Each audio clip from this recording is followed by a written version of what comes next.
Welcome back to Count Me In. I am Ace Podcast about all things affecting the accounting and finance world.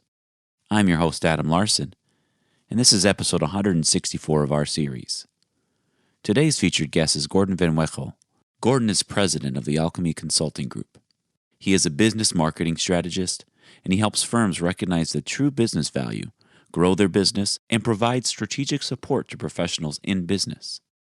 In this episode, he talks with Mitch about the value of working with an agency and the benefits that come from proper advertising.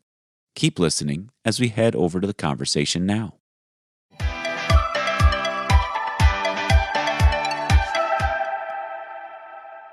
So Gordon, thank you again for joining us. And, I just want to start off our conversation by asking, in your opinion, your experiences, does a professional practice need to have an agency working for them? Well, at the risk of sounding a little bit self-serving, Mitchell, because I do run an agency, I'll answer the question with a yes, but let me give you some reasons why I say that. There's such a multitude of marketing channels available today. If you think back just 15 years ago, a practice had, the yellow pages, they worked off of referrals. Google was in its infancy, YouTube hadn't been invented, social media wasn't a factor. They could do radio and TV, but there just wasn't that much to choose from. So it was relatively easy to get the word out. That's changed today. It would be easy for you and I in 2 or 3 minutes to come up with 50 different effective marketing channels that a professional practice can use and be effective. Now, a lot of times when I speak with professional practice owners, they'll say, well, my business is referral based, so I don't really need to do any advertising. What they don't realize is that there are multiple surveys out there that say that between 85 and 90% of the people who are referred to a business will first go online, and they're looking for 2 things. They're looking for the company's website, because that kind of proves that they're legitimate, and they want to look at that About Us page and see who they might be dealing with should they select that company. But the other thing they're looking at is the reviews. That social proof has become critically important in the mind of a prospect, because they want to know that the vendor they're considering is doing an excellent job with their current client and is likely to do an excellent job with them. Well, putting all of that together, managing that diversity of channels and keeping up with the testing, knowing where their prospects go for information, updating of campaigns, you can't legitimately run a practice plus do all of that. So for those reasons, I think that having an agency is important, even for a smaller professional practice. But the caveat to that is to find an agency that understands your business and that's willing to work with you where you're at with the budget that you have available at this time and grow with you.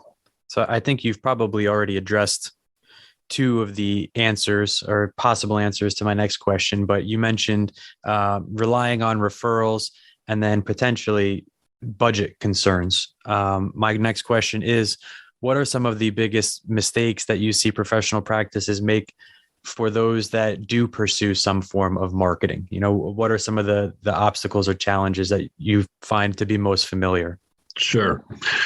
I think one is not having a really clearly stated value proposition in their advertising.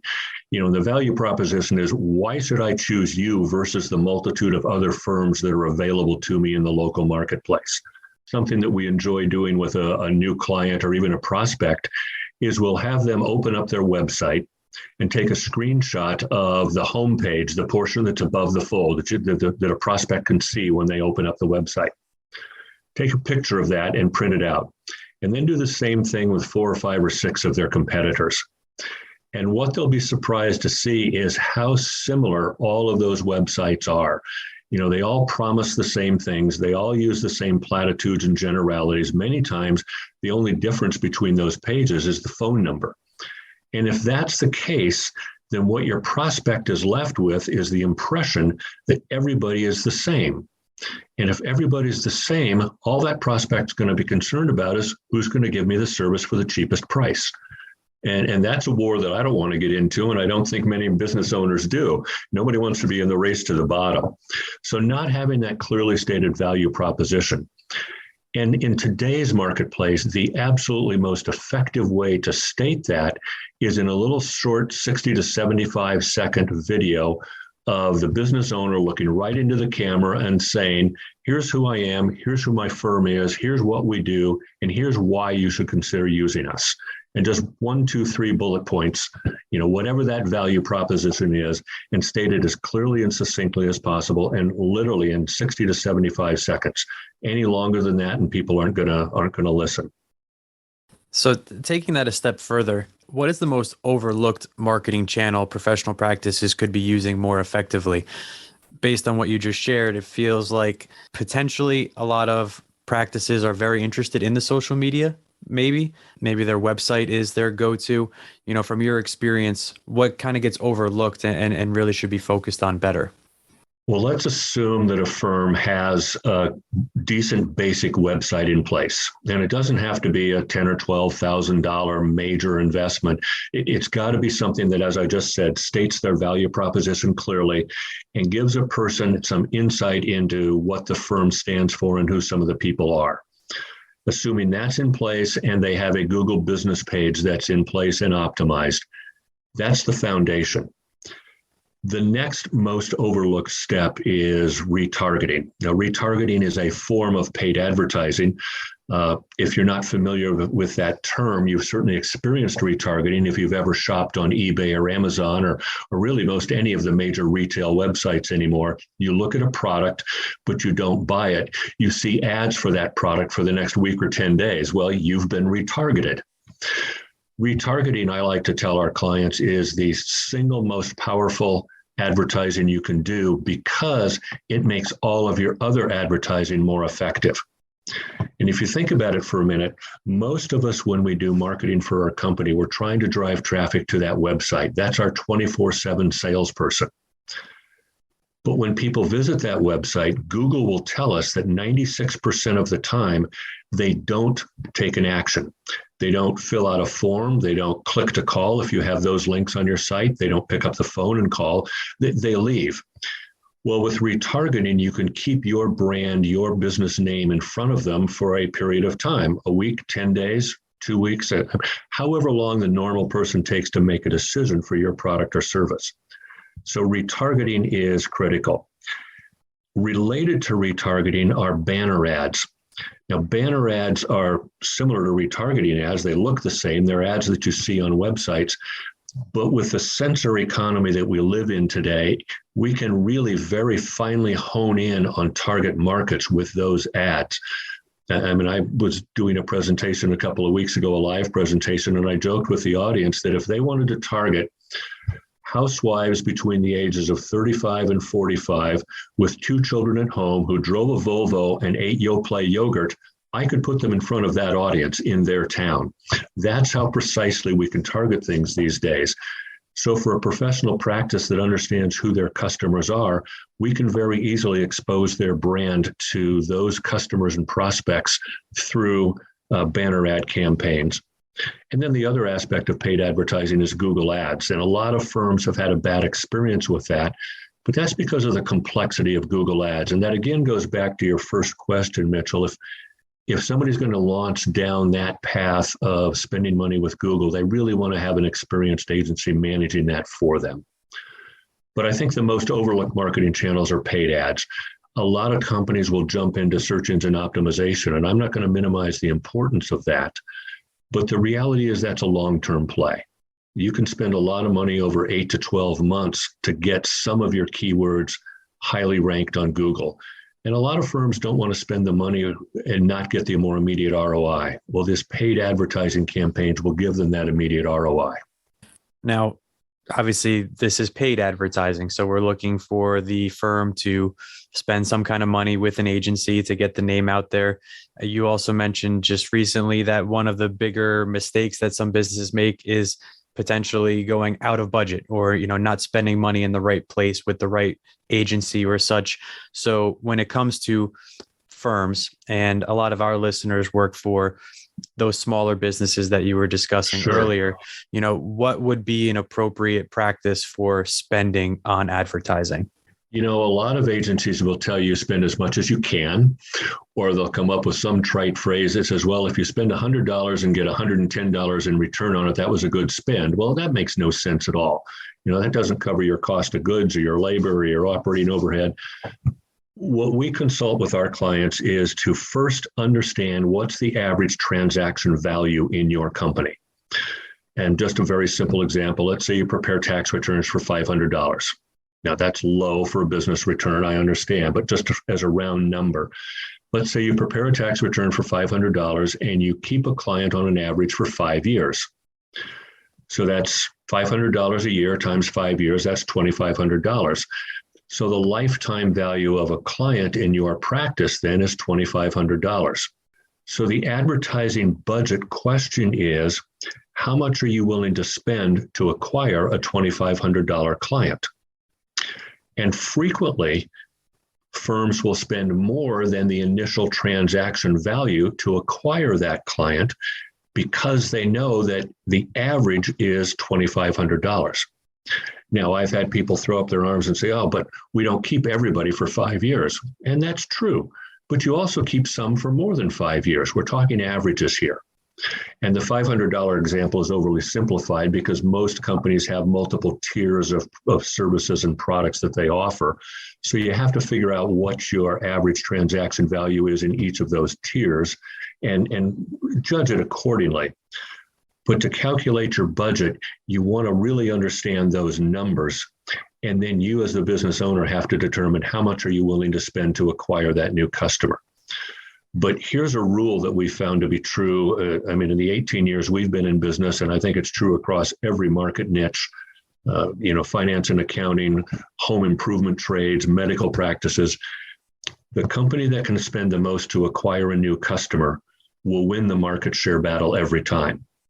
And the only way you know what you can spend is to really understand that transaction value and lifetime value of the customer.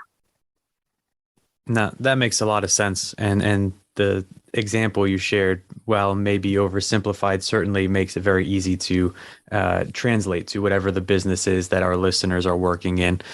As I said, we focus on finance and accounting professionals. We have a lot of small business listeners.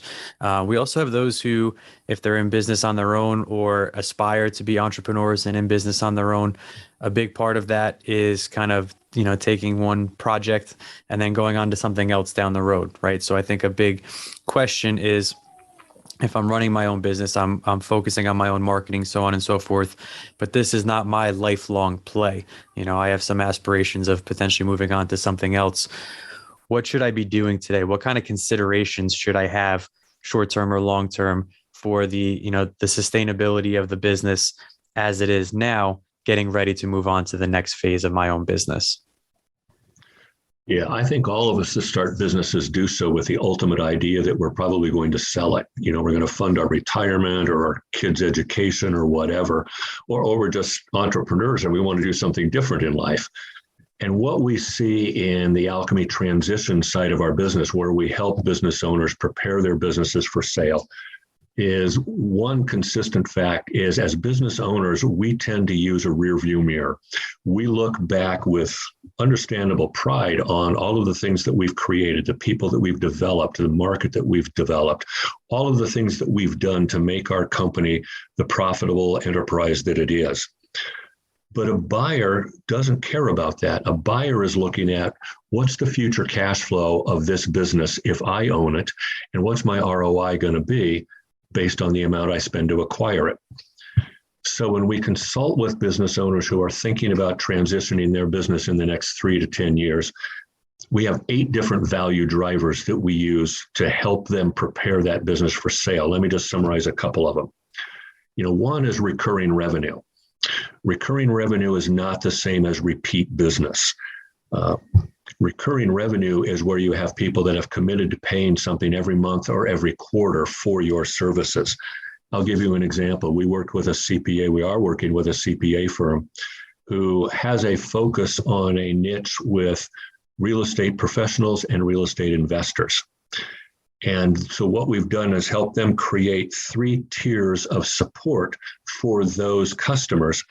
depending upon how many investment properties they own and how much consultation they need during the year in terms of tax planning. So there's 3 different tiers of support, 3 different monthly payment plans. Well, what that's done is converted a lot of their regular customers over to those monthly plans because they want that increased level of support.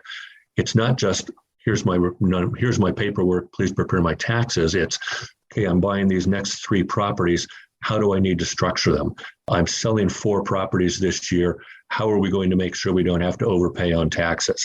So by creating those tiers of support, it has created a much more sustainable relationship with those clients, and in turn created an increased value to their practice. Hub and spoke is another tool that we use. Most businesses tend to revolve around the owner. The owner is involved in all the hiring decisions. They're involved in sales. They're involved in most of the customer transactions. They're the hub, and the rest of the firm are the spokes of the wheel of their business. The rule of thumb we use that is, if you as the owner know more than 15% of your clients by first name, you would recognize them if you were at the grocery store and you would call them by first name. That's not a good sign from an acquirer's point of view. The reason being that means there's a lot of customer loyalty to you as the business owner. And that may bode well for me as the acquirer. It may not. I know when I'm going to acquire a financial practice, I'm probably going to lose 20 to 25% of the clients, or at least statistically, that seems to be the norm. But the more I can show that the current owner isn't the focal point for those clients, that relationship isn't the strength of the firm, the better my opportunity is to enhance my return on acquiring that firm, and therefore the more I'm willing to offer for it. So the focus of that part of our business is helping practice owners understand how their business is going to be viewed from an acquiring company or individual, and try to set it up to be the most appealing to that person as possible. Very interesting. And considering that dynamic of a business, it would make sense that you would like to see the operations and the organizational core values translate across the organization, right? Not just be personified by one individual. So thank you for sharing that. I do have one question as a follow-up to kind of wrap things up. Again, gearing back towards our listeners in finance and accounting. I know you said you do work with a number of firms in that space. I'm just curious what you kind of envision as far as how finance and accounting firms specifically can differentiate themselves, going back to what you said earlier on, some successful practices, best practices, things like that for our listeners who may be looking to utilize some marketing to get an extra step up on their competition. Sure. Well, one is to identify a niche where you have expertise. I just use an example of a CPA firm that had a lot of experience working with real estate investors and real estate professionals. When we started with them, they had a generic website that didn't say anything about that, even though a good percentage of their clientele were in those niches. We wound up creating a completely separate website and doing marketing directly at those niches. And they saw a 25% increase in firm revenue in the first year as a result of focusing on that niche. So I think for a lot of firms, they have areas that they either enjoy working or have specialized expertise in. Maybe it's nonprofits, maybe it's building trades and doing job cost accounting, and maybe it's retail. But really focus on what your expertise is, and then identify markets that you can enhance, that you can go penetrate with that expertise. Another thing that you can do is consistent follow-up with your clients. Most firms work really hard 5 months a year, and then the rest of the year they're finishing up some business returns. They're not following up consistently with our clients and really involving them in tax planning. They're not becoming the valued professional resource for their business clients that they could. And I think when they start to do that, they increase the relationship as well as the revenue from their current client base, but they also generate a lot of additional revenue because they're providing that extra value add. So those are two things that come to mind that a practice can do immediately, and that's even a small practice.